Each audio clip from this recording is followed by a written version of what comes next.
டேய், ஊர்ல இந்த மாதிரி கூட்டு போய் கொலை பண்ற கதையெல்லாம் நம்ம பேப்பர்ல படிக்கிறது இல்ல. அந்த மாதிரி தான் இந்த ஆள் ஏதோ பெருசா பிளான் பண்ணிருக்கான்.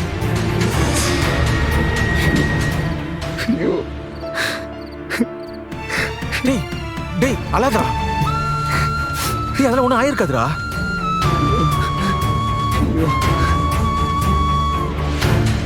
ஏங்க கொஞ்சம் சும்மா இருக்கீங்களா? ஏற்கனவே பயந்து போயிருக்கோம். இல்ல நீங்க கடுப்புத்துறீங்களா? ஆமா, கடுப்பு ஏத்துறாங்க. ஒரு பணக்காரன் கார்ல வந்து இறங்கிடக்கூடாத, உடனே ஈன்னு பல்ல இழிச்சிட்டு போய் பேசிட வேண்டியது. அதுக்காகலாம் இழிச்சுக்கிட்டு யாரும் ஒன்றும் பேசல. அவங்க அப்பான்னு மதிச்சுதான் பேசணும். அவ்வளவுதான். அவன் சோழியை முடிச்சு விட்டுற போறான். எங்கேயோ போய் கல்யாணத்தை பண்ணிட்டு வந்து இதெல்லாம் தேவையா? வெளில போய் இருப்பீங்க, போய் வெளில உட்காருங்க. தேவையில்லாம பேசி எல்லாரும் டென்ஷன் ஆகிட்டு இருக்கீங்க. ஆமா, டென்ஷன் ஆக்குறான். தேவையில்லாம பேசு. அண்ணா சோழனுக்கு என்னென்ன இருக்கும்? இவன் ஒரு டேய் அதெல்லாம் ஒன்றும் ஆயிருக்காதுடா. பயமா இருக்குண்ணா. அதெல்லாம் ஒன்றும் ஆயிருக்காதுடா. நீ அமைதியா இரு, பாத்துக்கலாம். ஹலோ நிலா. சொல்லுங்கண்ணா, அவர் அங்க வந்தாரா? இல்லம்மா, அவங்க வரல. பாண்டிய என்னென்னமோ சொல்றான். என்னென்ன சொல்றாரு? அந்த இல்ல சோழனுக்கு ஏதாவது பிரச்சனை ஆயிருக்குமோன்னு சொல்றான்ப்பா. அங்க என்னம்மா நடந்தது? அண்ணா ஸ்பீக்கர்ல போடு. அவன் கிளம்பும் போது அங்க வீட்டுல ஏதாவது பிரச்சனை ஆச்சாப்பா? அப்பா அவனை எங்கம்மா அனுப்பியிருக்காரு? கொஞ்சம் நகையும் பணமும் ஒருத்தருக்கு பிசினஸ் விஷயமா கொடுக்க வேண்டியது இருந்துச்சு.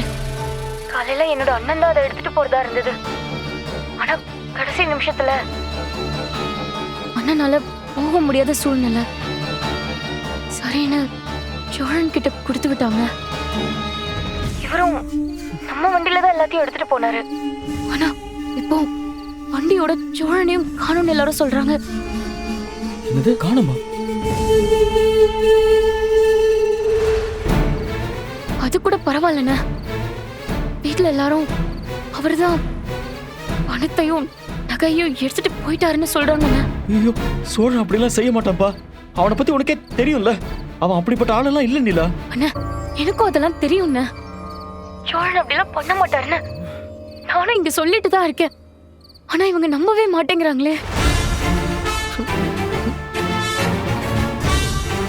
சோழனுக்கு ஏதாச்சும் பிரச்சனையா இருக்கும்னு போய் பாருங்கன்னு சொன்னாலும் இவங்க கேட்க மாட்டேங்கிறாங்கண்ணே.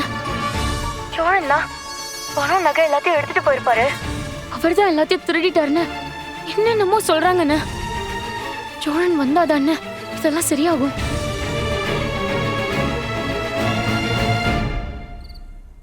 எனக்கு என்ன பண்றதுன்னே தெரியலண்ணே.